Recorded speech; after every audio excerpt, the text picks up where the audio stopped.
Hello. This video is the third video on industrialization and changes in America because of it. This one, the title is Immigrants in Cities. Um, and as you see here in the opening drawing, Statue of Liberty is in the background as a large group of people immigrating to America in the hope of what is promised for them in the new land.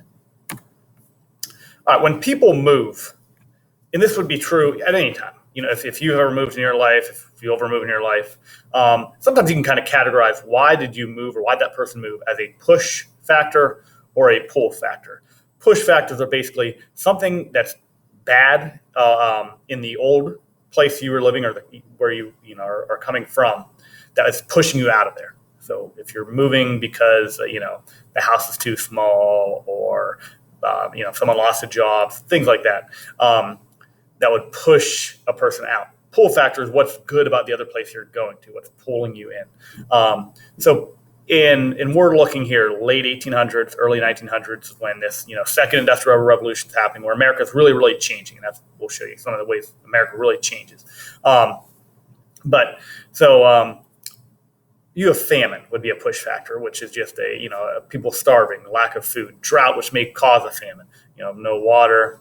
Crops can't grow. So that could be another, some sort of extended drought, causes a really tough year that people need to flee because they might not make it until rain starts to come again. Land shortages, this would be predominantly for people who are farmers. Maybe, as populations are growing wherever they're from, maybe just the available or affordable farming land is not there. So they need to go somewhere else. In America is, a big, huge, pretty open space at the time. So this would be an appealing place to come to. Low wages where they're from, unemployment where they're from. Maybe there's a disease that's, killing a lot of people where they're from. A war that they want to flee, or religious persecution, meaning because of their religion, they're not treated fairly or potentially being killed because of their religion. So those would all be reasons that would push somebody out of, where most of the immigrants are going to come from are going to be from Europe. But also you're going to have some immigration from Asia too, as well during that time period.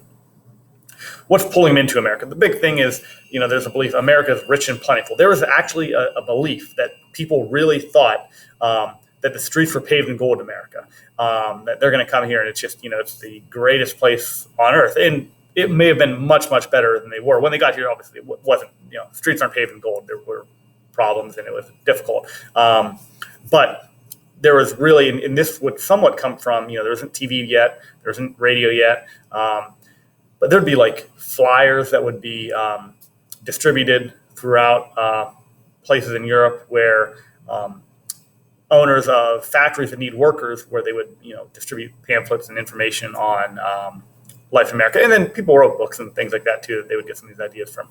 But especially from the pamphlets from, say, employers, they're going to really try to make it seem so great, because it would not be easy to move from Europe to America. You're going to have to take a boat to get across. There's no airplanes. It's going to take you a week or more, depending on what year we're talking about, to travel across there. It's going to be expensive. It's going to be dangerous. People can maybe get sick and die on those boats. So you're really uprooting your life. There's maybe no going back if you make that decision. So they want to make it seem really, better than it probably is. But there is more opportunity and there's democracy. They might be living somewhere there's a dictatorship or a king, and they don't have basic freedoms. In America, there are those basic freedoms. So those would all be things that would pull them into our country.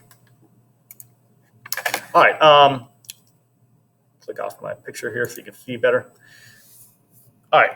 In America, we can kind of categorize, when we're talking about this period, old immigrants and new immigrants. So again, late 1800s is when we're looking at in early 1900s is what the time period I'm talking about when I'm talking about the second industrial revolution. So old immigrants, there are people who came before the 1880s.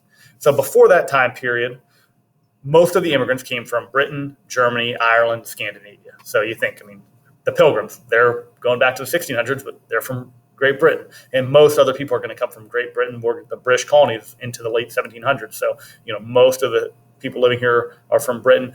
But then you have other, Germany, Ireland, Scandinavia. There are other northern or Western European countries. Some of them speak English as they're coming here, so there's no language barrier for them.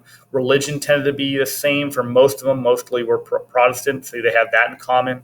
Many who are coming to America were skilled workers in those early years, So when they get here, they are doing some job that maybe is highly valued in their community. Some settle in rural areas, become farmers.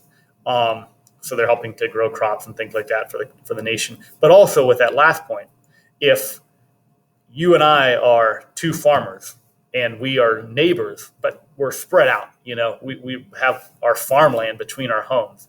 So yes, we could have some type of disagreement. We could have some type of conflict between us. It's less likely, though, just kind of logically thinking that two farmers spread out would have that conflict, as if when we go over the new immigrant side, we're going to more likely live in cities. If we're living in, say, a crowded apartment building and I live the floor above you, and if my kids are jumping up and down every day and, making a racket, you might get annoyed with me pretty quickly. Or if you're up late when I'm trying to sleep or my kids are trying to sleep and making a lot of noise, I could get annoyed with you. So when the new immigrants are going to be more in cities, they're going to be, in more crowded spaces. So just the conflict between them and the people who are already living here, there's a better chance for that conflict. And so those new immigrants, they're arriving after 1880.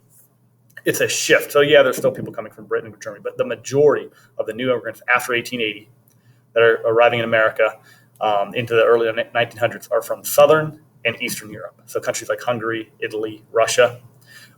It's more diverse culture and religion.